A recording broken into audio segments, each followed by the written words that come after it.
कांग्रेस नेता राहुल गांधी ने आज कहा कि अगर देश जानता है कि एक आदमी बीजेपी का मुकाबला करता है, उनके सामने खड़ा होता है, तो वो राहुल गांधी है। ये राजनीतिक लड़ाई नहीं है, ये मेरे खून पसीने की लड़ाई है।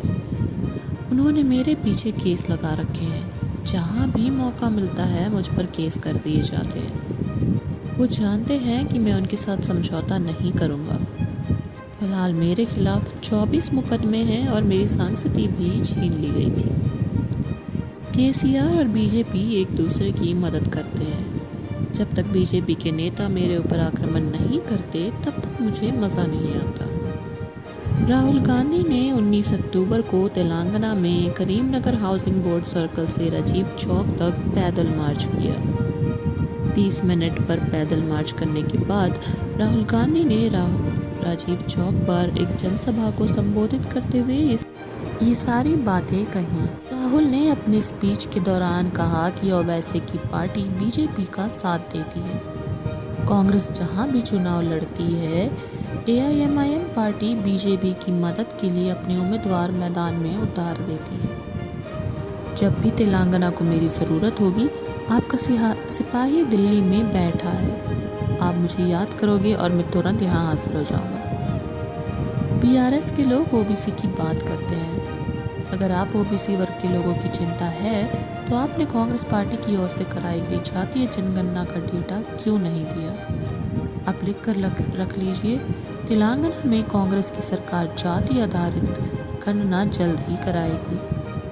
दिल्ली में कांग्रेस की सरकार बनते ही हम जाति जनगणना करवाएंगे। राहुल गांधी आगामी विधानसभा चुनाव के चलते 3 दिन यानी कि 18 से 20 अक्टूबर के लिए तेलंगाना दौरे पर हैं। दुकानदारों की जेब से जीएसटी निकलती है और अडानी जी की जेब में चली जाती है।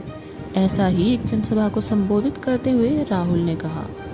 उन्होंने कहा कि तेलंगाना में कांग्रेस की सरकार आते ही हम जातिगत आधारित जनगणना ज़रूर करवाएंगे। हम ऐसा हिंदुस्तान बिल्कुल नहीं चाहते। हम ये चाहते हैं कि किसकी कितनी आबादी है और किसके पास हिंदुस्तान का कितना धन है। राहुल ने कहा कि जातिगत जनगणना से पता चलेगा कि देश में कितने दलित, ओबीसी, आदिवासी और सामान्य वर्ग के लोग हैं और किसकी कितनी भागीदारी है। ये देश के एक्सरे जैसा है और इसके ये भी मालूम होगा कि देश का धन कैसे बांटा जा रहा है। राहुल ने ये वादा किया कि अगर तेलंगाना में कांग्रेस की सरकार आती है, तो महालक्ष्मी योजना के तहत 2,500 रुपये महिलाओं को मिलेंगे, 500 में गैस सिलेंडर मिलेगा और बस में फ्री यात्रा मिलेगी।